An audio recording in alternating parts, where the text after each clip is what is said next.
What's going on, Kit? Cheers and salutations. Thank you so much for the invite.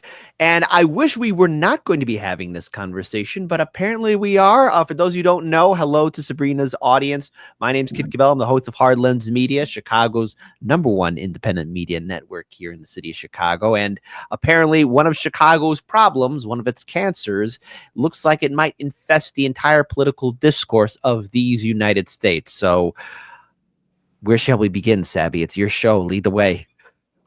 Yes, indeed. So if you guys have not heard, obviously the Democratic Party is trying to figure out how they are going to move in the future. And instead of moving towards the left or a populist agenda, they're actually tapping corrupt Rahm Emanuel. I want to go ahead and bring this up on the screen here. Politico was the first one I saw to announce it. It's crazy times. Rahm Emanuel is gearing up a run for president. This is Rahm Emanuel here, ladies and gentlemen. If you're not familiar with him, you're going to know a lot about him after we get through with this story. There is so much to discuss about him. And more importantly, like Kit is from Chicago and still lives in Chicago. Rahm Emanuel at one point was mayor of Chicago. And I want to show everybody this video that Kit sent me just from back in the day, just to show you the type of person that Rahm Emanuel was. I'm gonna bring this here up on the screen. So this was Hard Lens Media 6 years ago. 6 years ago. 6 years ago, on July 25th, 2018, a mayoral candidate forum was held at Horner Park on Chicago's north side of the city. And guess who wasn't there? Check this out. 5th, 2018, a mayoral candidate forum was held at Horner Park on Chicago's north side of the city. 9 candidates showed, except for one. Mayor Rahm Emanuel. Yet again, Mayor Rahm Emanuel is not here. Again, he's not really participating in any of these forums or debates, as well as previous other forums. What kind of statement do you want to make? What is your response for Mayor Emanuel's lack of participating in these forums and debates? This debate here? Yeah. Well, if I had been in his shoes, I wouldn't have came either, because he's not like. Well, he's not participating because he doesn't have a good story to tell, and he tries to avoid any opportunity to appear at somewhere where he could possibly get booed. Look, I think his absence from this incredibly important conversation that's happening all over the city speaks volumes about what he cares about and what he doesn't care about. He's not going to do anything he's not forced to do. That's the nature of the man. I mean, it fits his pattern. I mean, what's my statement on his lack of participation in any democratic exercise? Well, I have nothing to say to the mayor. I mean, he's going to do what he's going to do. I mean, I don't have anything to say. He's the incumbent. He has the right to.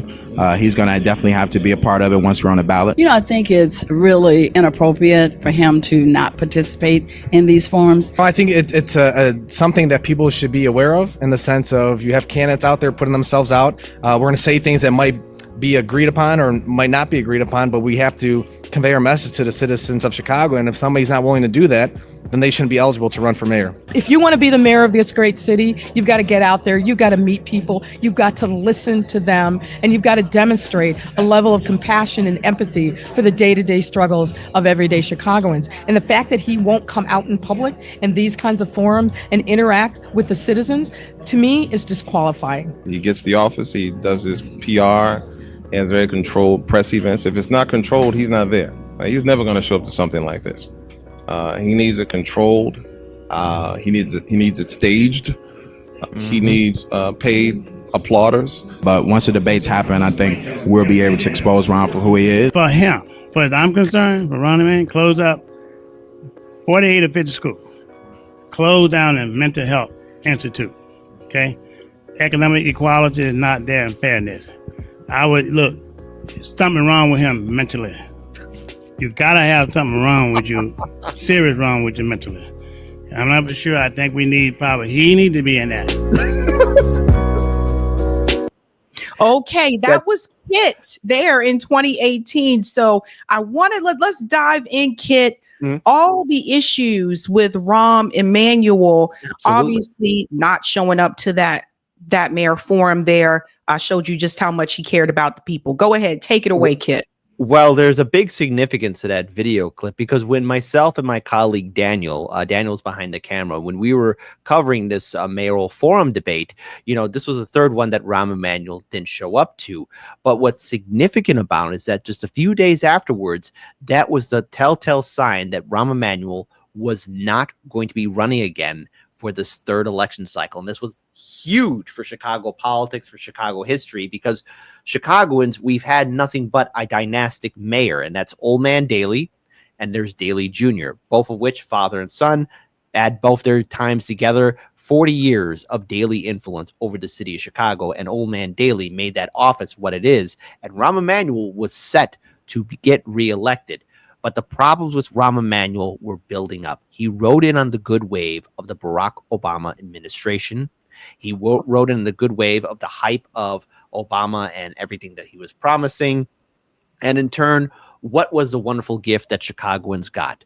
Well, more of Democratic machine Chicago politics. Case in point, on the north and west side neighborhoods in Chicago, predominantly Latino and African-American communities, we saw 54 Chicago public schools getting shut down. Environmental racism. So what is that? That means industrial facilities and polluters being built in neighborhoods in which toxic material, waste is being exposed to citizens. Then there's also the lead in Chicago's drinking water, which, as we all know from Flint, Michigan, they've been how long without fresh, clean drinking water? Well, Chicago's a major metropolitan city, and we have lead in our drinking water. And this was heavily exposed under Rahm Emanuel's administration. Police brutality and police corruption. I hope everyone remembers the black sites. What are the black sites? Well, we're supposed alleged criminals. Again, guilt by association. Everything. If you have a hammer in your hand and everything looks like a nail, you're going to round out somebody. And in turn, these black sites were areas in which harsh interrogation tactics were used. And I'm being polite here with these words here. I don't mean to censor myself, but I don't want anything to hit Sabby's channel here on YouTube because we got to tiptoe around eggshells. But I'm pretty sure with the words I said, everyone understands what I'm talking about. Let's talk about political corruption. Let's talk about vice. Let's talk about money being used and people being bribed off. Let's also talk about gentrification. What is that? Well, that's where, in simple terms, where the wrong people are pushed out and the right people are pushed in, and property values are raised up, in which generational families and generational wealth is thanosed out of existence. And that also means, in turn, that what makes Chicago great, it's not the tourist attractions, it's the beating heart of families and people who have made this city their home. We also have to deal with the horrific situation of Rahm Emanuel cementing his rule and potential third term, and that would mean a continuous administration of these policies. But see, the thing is, his scars, the damages that he's left, is forever the legacy in which Chicagoans are overly taxed. We are being burdened with unchecked corruption, and in turn, there's no real representation or any real change of reversing the policies that Rahm Emanuel implemented, even after his dismissal. And what led to his administration's demise was the horrific situation of the murder of one Laquan McDonald. And hold that thought, because everyone may not be familiar with that, but I do want to show that to people really quick. So here, it's so much corruption with Rahm Emanuel. I can't even believe that Democrats would even entertain this guy running for the president. I can believe it. This part right here, which Kit just brought up about Laquan McDonald, you guys, just to give you a flashback, Laquan McDonald shooting puts Rahm Emanuel in battle over the truth. So for those who don't remember this incident in Chicago, just a quick reminder here. I want to get into this part right here. The 17-year-old was shot dead on the 20th of October. This was 2014 by a police officer, now known as Jason Van Dyke, as he was walking down the middle of the street in Chicago's southwest side. So the police gave their version of the events and said that basically Laquan McDaniel charged towards them. Mm-hmm. But however, when the body cam footage was released, it showed it was the opposite. He was not charging towards them. He was actually walking away from them when they shot him. And so where Rahm Emanuel comes in, let me go ahead and bring this part up here. He was called to resign. It says Emanuel resisted making the video public until his hand was forced by a judge from Cook County Circuit Court, who ordered its release on the 19th of November. The mayor justified his stance over several months by saying publication would jeopardize a federal investigation into the shooting, an argument undermined by the Justice Department itself, which raised no objections to issuing the footage. And I want to bring in Jamal Green, who also ran for mayor in Chicago. Jamal, introduce yourself to everybody, and I want to get your take on how Rahm Emanuel handled the Laquan McDonald shooting here. First of all, hello to everybody. Shout out to some of my favorite two people, Sabby Sab and Kit. Good to see you guys on this evening. Good to see everyone that is watching at home. I ran against Rahm Emanuel. Rahm Emanuel knows me very well. I was his harshest critic. I led the most protests against him during my on the ground activist modes. And, I led several protests at his house, actually one of the first to ever go to a politician's house in the country. And we watched him walk around his home and took the message to his doorstep. So I know Rahm very well. He know me very well. And he does not like me much at all. But, I don't really care at one. But at the end of the day, Rahm Emanuel was one of Chicago's worst mayors. And it's hard to understand right now when you have the worst mayor in office at this moment, right? Brandon makes Rahm look good, right? So it's like, it's messed up, you know what I'm saying? And that's what's going on. What's going on is he knows, like, oh, dang, Brandon has a 6% approval rate and everyone hates Brandon. And that means that they possibly could miss me. He's teetering with that right now. And the reality is, while some people will be like, well, Rahm was better than Brandon, which everybody was better than Brandon, Rahm was still a terrible mayor, right? And we can't overshadow the things that he did. I'm sure you guys touched on Laquan McDonald covering up a murder. He shut down 50 schools. He shut down every mental health facility in Black communities. He passed large tax hikes. He had a lot of bad things about him. And some people talked about today, well, he should have shut down schools if kids weren't in them. Well, the reality is that these neighborhoods are disinvested from. And what he did was he took the kids that were in these schools and he sent them to rival territories, which caused a lot of violence. And, there was a large spike in violence when he was the mayor. And I think he had probably some of the worst numbers in decades. And it was due to some of his atrocious decisions.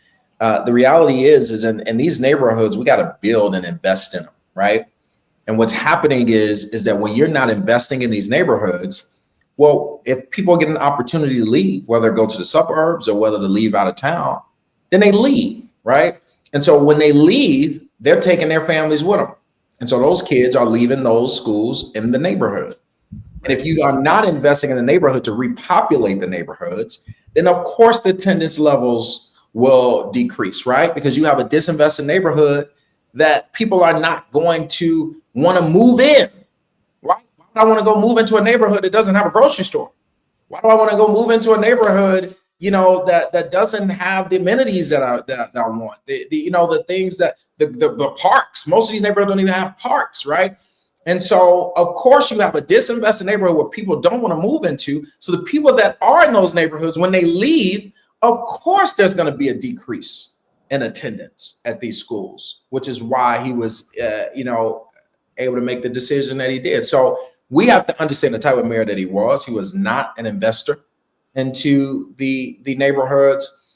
He was a divester, and he also he just didn't like Black people. And Sabby Sab, you gotta bring up my MSNBC video, which was probably the biggest viral clip talking about Rahm Emanuel, with over 100 million views, because I laid it on the table and I talked about how terrible a mayor he is, and how he invests in Black people. And another thing that I want to mention as well, this is why this is especially important, is because come 2028, if this continues to go through, just keep in mind, there's going to be a number of Black Democrats that are going to tell you to support Rahm Emanuel. And this is someone who, to Jamal and Kit's point, divested from Black communities and covered up a cop killing a Black teenager. So we got to get this information out there now. I don't want to wait till 2028 to start warning people about this. Some people still may not be aware of Rahm Emanuel, but another thing here, even David Sirota said Rahm Emanuel was a NAFTA architect, cheerleader of the Iraq War. This is another thing, foreign policy, horrible with Rahm Emanuel, a proponent of Wall Street deregulation that created the financial crisis, and mayor whose administration covered up the murder of a teenager. Him being a presidential contender is a perfect commentary on today's Democratic Party. So that right there tells you something, folks. But let me, and I sent you guys a clip. I mean, let me say this too about Rahm, because this is what's actually happening. Rahm Emanuel is not going to run for president, right? What's actually happening is he is brokering a deal with the governor, who is the richest politician in the country, J.B. Pritzker. Raised our taxes too, by the way, for 2025. And J.B. Pritzker is going to run for president, and Rahm Emanuel is going to pull the strings for him nationally, and JB is going to find him a cushy job here, whether it be we have Dick Durbin, who's going to step down for U.S. Senate, and then if JB steps down, then he endorses him and supports him for governor. So I think the national conversation is for him to create a little leverage. But the reality is that Illinois is going to be stuck with Rahm Emanuel trying to get another seat. And we're going to have to fight his reign here to make sure that he doesn't hold another office in this state, because he has no chance at running for president. I mean, let's be serious. Rahm Emanuel can run all day long. He doesn't have the base to be able to support him to be nominee. This is all just a diversion for J.B. Pritzker to be the nominee, and that Pritzker money is already running long. So trust and believe JB is already ready to run, and Rahm is just brokering his deal. And I'll pass it to Kit about that too, because JB Pritzker, for those who are not aware, isn't he a billionaire, Kit? Yes, he's the richest politician in the country. $4.5 billion. We actually did an interview with him way back in 2018. It was our only interview that we did. It was 8 minutes, but he ran in the primary, and then of course against what's the name? Bruce Rauner. Bruce Rauner. Yeah, Bruce Rauner in the primary. Yeah, it was the most expensive governor's race in U.S. history at the time. He spends $400 million every time he runs. Exactly. And the thing is, what everyone needs to realize, here's the danger if Illinois gets Rahm Emanuel. There's a reason why the Democratic machine was humming so well. You had the legacy of Old Man Daley, but then, of course, you have another person that's not spoken about, but has, I guess, will be dealing with legal consequences. And his name is, you guessed it, you know him, Madigan, the longest state speaker in U.S. history in a state house. And with that seat open, that means anyone who has power, push and pull, will want to take that power now that Madigan's gone. And there's only one person who can control the machine or bring it back to life, and that is former Mayor Rahm Emanuel. And if you think the Illinois Democratic machine was bad under Madigan, it will be worse under Emanuel, because he knows how it works. He's waited in wings, and this is his ample opportunity to get his own power and influence, not only over Chicago, but over the whole state. And this is a danger, and people need to realize that Pritzker and all these other Democrats, they're not these latte drinking liberals, okay? They are corporatists through and through. And I want to tell anyone that's conservative or Trump or libertarian, these people are not communists. Please don't use that word, Dave. Socialism, Marxism, Leninism, they got nothing in common with it. This is neoliberal corporatism that we don't want to see come into fruition, because if it does, we are dealing with it for the next 4 years. And I want people to understand how powerful the Emanuel family is. Rahm Emanuel's brother is one of the most powerful funders of the party. Ari Emanuel, who owns, a lot of folks saw artists shaking their behind for Kamala Harris. Well, they signed and owned by Ari Emanuel, a lot of them. And Ari Emanuel owns the WWE. He's worth over $500 million. And I knew that once Ari said that he was stopping his super PAC and stopping his money to Joe Biden, I already knew right then and there that is when Joe Biden was about to decide that he was going to step down, because the Emanuel family is very, very powerful. Now, while his brother is the ambassador to Japan and the biggest fundraiser of all of the last 3 Democratic presidential winners, he stepped out and said that he didn't want to support Joe Biden anymore with his money while his brother's in the cabinet. And Joe Biden stepped down the next week. So trust and believe, the Emanuel family is a powerful Jewish family, and very connected, and lots of money, but their money don't run as long as Pritzker. So while he can think about president, the Pritzker money runs long, because not only JB is worth billions, his brothers, sisters, and cousins, and all of them are worth billions. Yep. Everybody just remember this for when the Democrats like try to make the case for like, you know, Rahm or JB, because as much as they're saying billionaires are a problem because Trump's in office, and of course of Elon, and that is a problem, but they have no problem with their own billionaires. And this is what I was pointing out to people. I have that clip of Jamal here. Everyone check this out. It says activist Jamal Green throws down on Rahm Emanuel. This is that Chris Hayes? Yeah. Chris Hayes. Yeah. Wow. Holy cow. Chris Hayes from MSNBC. Check this out, guys. How do you feel about whether or not this department in this moment can be trusted?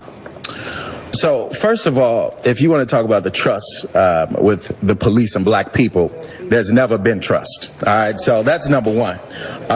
Number two is that if you look at the numbers, 75% of murders go unsolved. So obviously they're not doing their job, and they haven't been doing their job in years.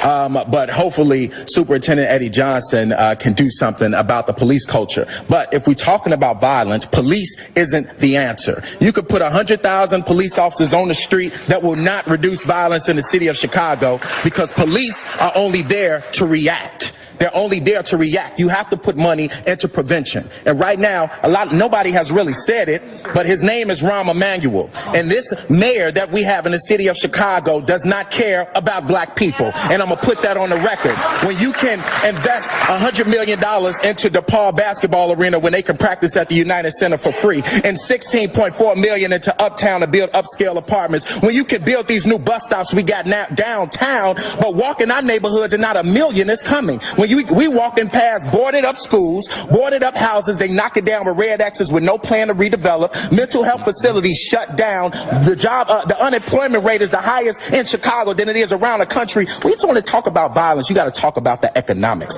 not police. Well, Jamal. Man. Great job there.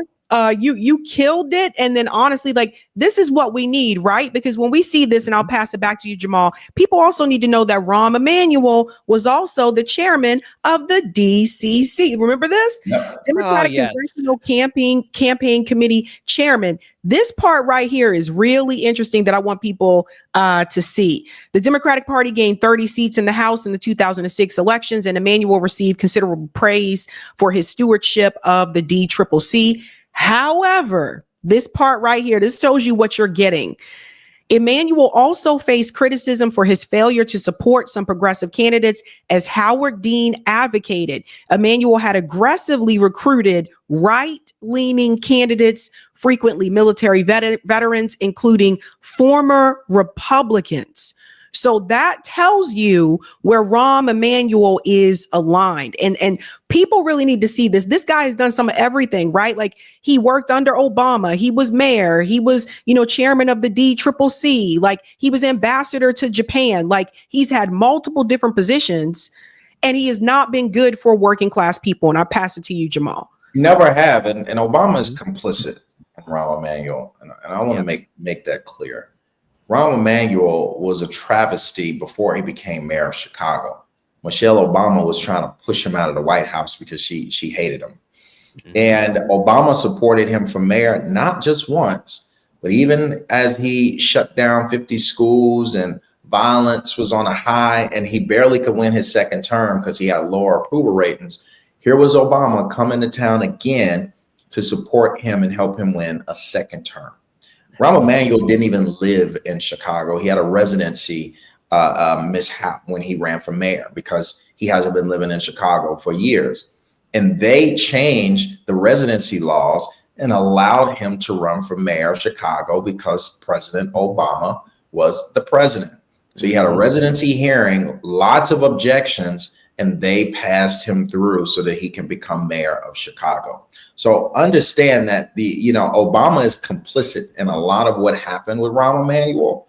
And he has yet to speak out and say anything about his tenure. I mean, even with covering up a murder. And, so Obama is super complicit. There's a little bit more too, because there's the infamous Obama library too that helped divide Inglewood. I mean, we're talking about communities that have been divided. And what your audience needs to understand, Sabby, and this is something that Jamal Green will agree and elaborate maybe a little bit more on. Chicago isn't just segregated. We are a hyper segregated city, enough to make even Jim Crow blush and say you've gone too far, because that's how bad and deep rooted and heavily divided the city is. And it's done so by design, by the Democratic establishment. And I want to also let everyone know here, because everyone's going to say, well, how come Chicago city government, they're all Democrats, everyone's voting for it? No, voter turnout is at an all-time low. People, it's been beaten out of the average Chicagoan. Those that vote are either those who think they have the audacity of having change, or either that party loyalists. What we have here is a system of perfected feudalism in which a seat can be granted and inherited by a friend or family member. And the thing is, you don't have to run as a Democrat. You technically run as an independent, and then you put the D around your neck, and then you become a Democrat. That's how it's done. So Chicago's not this Democrat utopia. It's a corporatist machine done so by design. And remember, I think we still have some money with the TIF funds, but how this mayor and then Lightfoot and then in turn Brandon Johnson, how they've handled the TIF funds, Chicago's financial future is in jeopardy. And the thing is, Lightfoot, of course. But with Rahm, his legacy is that Lightfoot and Brandon Johnson never had a chance from the start, and those two were terrible mayors to begin with as well. But the fact that this legacy is still happening with the unchecked corruption, it's because of the previous boss being first name Rahm, last name Emanuel. Correct. Rahm was one of our most corrupt mayors, of all time, for sure. And what happened was he was running around, helping the Democrats for all these years, that he wanted his own power. Rahm has a huge ego. You cannot get him out of the spotlight. He wants to be talked about. His wife hates it. His wife hates politics. And that's why, he resigned last time, a part of the reason, because he knew he was going to lose as well. But Rahm has a huge ego, and that's why he's doing this right now. I mean, just coming off the ambassador to Japan, now he's running around Chicago all of a sudden. We haven't seen him in years. Now all of a sudden he's making phone calls and showing up at events, because he wants to try to see what's his next job, because he can't sit down, and he has to put his corrupt hand on something else. Yeah, I will say I went to Chicago once. I was there for 3 days, not long enough, but I noticed the hyper segregation. And this is someone who, listen, I live right outside of Boston. I've lived in Boston. I've lived in Cambridge. I've lived in Somerville, different neighborhoods within the area. Yeah, Boston has, is pretty segregated compared to other places that I've lived. But over the years, that has changed. Like, it has improved and become more integrated in those neighborhoods. But when I went to Chicago, this was back in 2013, I was shocked at just how hyper segregated it was. I mean, I got on the L and we went to Wrigley, and I saw one group. See everybody change. Of course. And then we went south, and all of a sudden I was like, what happened? Yes, exactly. You stop at Chinatown, all the Asians leave. Go to the next, next stop. Just like that. There is no integration in Chicago. And so people don't know it's the number one, it's the most segregated city in the country. So this is a melting pot for a lot of issues, because everyone is in their own neighborhoods with their own color, right? So if you're Asian, you in Chinatown, right? You're black, you're on the south and west side. You're white, you're majority on the north side. Yep. you know, or west, southwest, right? So you have your own areas. If you're Hispanic, you got your own neighborhoods. There's no integration here. So you'll never see Mexicans, you know, moving into white or white moving into black. It's only one culture coming one time. And you know, it's insane that it is like this. And there's a lot to be done to this, which is why it's hard to sustain these neighborhoods. And that goes back to what I said with Rahm Emanuel. If you divest from black neighborhoods, ain't nobody, the other cultures don't want to come into black neighborhoods, right? Because they look at it as a black neighborhood, or they look at it as, oh, well, the crime rate is high because it's black neighborhood, or there's not any housing, right? Because these houses are not being developed in these neighborhoods. People know that the black neighborhoods have their food deserts. They have the most lead in their water. I mean, you can go down the list on whatever the worst issues are. They're in the black neighborhood. So other cultures don't want to come and move into our neighborhood. So if we move out, then the school numbers are going to decrease. And he's going to say, oh, well, since y'all not going to the school, shut them all down. Instead of invest and repopulate these neighborhoods as they should have been, which is why, you know, each and every day, you know, I have the biggest home ownership agency in the city now with Generational Green. We are getting folks to purchase property and buy their blocks back and own it and create block clubs and build, you know, we can build our communities without waiting on them. And that is what I'm trying to do. Bring back Black Wall Streets, build your own communities up. We got to stop sitting on the sidelines and waiting on the savior, because all you're going to get is a Rahm Emanuel who can come in and take you out. And the thing is, we need more voices like, you know, Hardlands Media or Jamal Green or everybody else speaking out, because the problem in Chicago too, and this is another thing, is that there was, or at least the remnants of the media machine, because the media here in Chicago, it is, again, it has its own biases and perspectives, and there's people doing some good work here and there, but there's also the decline of the media. And, you know, this past year, I've had some interesting conversations with people who do work in some of the media outlets here in Chicago. And there is, very similar to what we're seeing at CNN and MSNBC, a major cut that's happening here. And I only can imagine just how the 2027 election cycle is going to be covered and what influence Rahm will play in regards to who's going to be running. Because the last two times it was a who's who of who is going to be running for Chicago mayor. And the voter turnout has been at an all-time low, but there is some semblance of hope. And I say this with, again, with a little bit of hesitation, with a pinch of salt. And it has to do with what happened after November 5th. First time ever in Chicago electoral history, 2 districts turned red.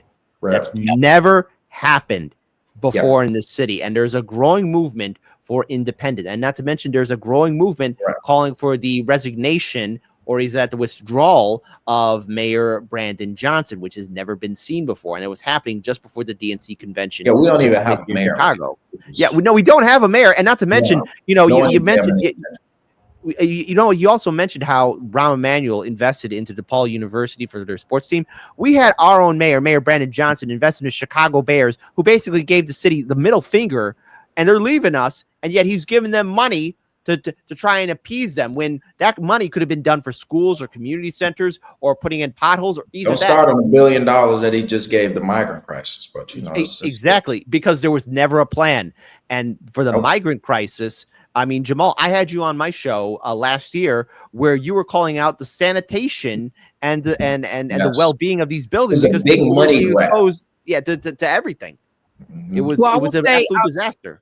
I'll also say this, because Political Lil said we lost a lot of the Black population due to gentrification. So this is another thing too. When last time I was in Nashville visiting one of my high school friends, I was shocked by the number of people, in particular Black people. Got some investments in Nashville. It's definitely that were from Chicago. They moved from Chicago to Nashville. We were just talking about this the other night, that Illinois is one of the states that people are fleeing. So I think people need to understand like what's really happening here, especially with someone like Rahm Emanuel. But it seems like there's been corrupt mayor after corrupt mayor, because then Lori Lightfoot, who you did interview in that video, Kit, she seemed like she was going to be, you know, Lori was on that panel too, in that video. Did y'all see Lori on that panel? Yes, she was there when I was doing that. You know, she wasn't the mayor at the time. She was his head of his police task force at the time, right? So Lori came from Rahm. Rahm promoted her to several positions under him. And then she ran against him because she saw how bad his approval ratings was. So she turned on him and snaked him, and then she became mayor. But Rahm is who gave her a lot of power. And so, you know, what I want to say is I've been the only candidate for mayor of Chicago in modern history that actually is from the neighborhoods and have experienced everything that you can experience, right?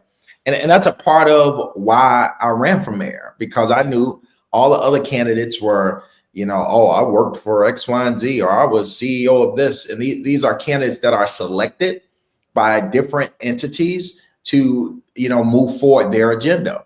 And while I've been the only candidate in modern history that has been selected by the neighborhoods. And what they saw was they see the tide turning, right? They see, someone who's never been elected at 27 years old, the youngest candidate to ever run for mayor, beat all the elected officials in the race, beat both aldermen and the state rep, and get votes in every single ward in this city. Well, now that put them on notice, right? So that they understand that a revolution is on the rise. And this is in a time where people are discouraged from voting. So you still have, I did all of that with still not even 30% of registered voters voting, right? And so they know, like, oh, wow. And that put it in other people's heads that, wow, this is possible, right? Because you have people that have been just disenfranchised, who've been disinvested from, who don't believe in a political system. And if they do even 5% more than what is actually voting, can turn the huge tide in this city. And I think that's going to happen next election. And the Democrats don't even really have that much of a base here, because when you look at when they hold events, they don't have a lot of young people showing up. I mean, young people are not invested in the Democratic machine. And I think it's been passed down generationally. Here's the one thing across this city, while it is hyper segregated, the one thing a lot of family members do talk about is the Democrat machine, how corrupt it is. And there's a universal agreement amongst everyone in Chicago that what is in City Hall and what is representing the people doesn't work. So for everyone who says that, oh, people have given up on Chicago. No, we haven't given up on Chicago. We gave up on our electoral leaders. Yes. That's who we've given up on. But there are a lot of Chicagoans that want to make this city great. And the thing is, you know, when you look at this city council, did you know that if you're a homeowner in Chicago, you have to pay for the removal of the lead pipes that are connecting into your household? The city doesn't do it. You have to pay. You have to pay. You have to pay the money. And this was mandated by the city decades ago to not change the pipes. And so now the city didn't change these lead pipes. Now we have the most lead pipes in the country. Mm-hmm. Most of them are in, of course, where, you know, our neighborhoods, Black neighborhoods. And now they're saying that you have to pay for it. Okay, well, who got $15,000, $20,000 to pay for lead service lines, right? Like, especially on top of the taxes continuously increasing and everything else. The cost of living, if you look up, we have some of the worst, state and local taxes combined than any state in this country. The highest cost of living, one of the highest costs of living of the 50 states. I've seen reports that say we're the worst, and we have the lowest quality of life here, right? Our quality of life in Chicago is terrible because you have poor leadership. And the best quality of life that you can get in Chicago is because people make it what it is in their own neighborhoods, right? And if you can get into a decent neighborhood that has some culture, that's made by the people, you can get a decent quality of life. But outside of that, the vast majority of the city doesn't have one because we have terrible leadership. And so it's discussing what's happening in this state. This is a Democratic ran state where, you know, you don't see Republicans at all because it has been controlled that way for over 51 years with the last speaker, Mike Madigan.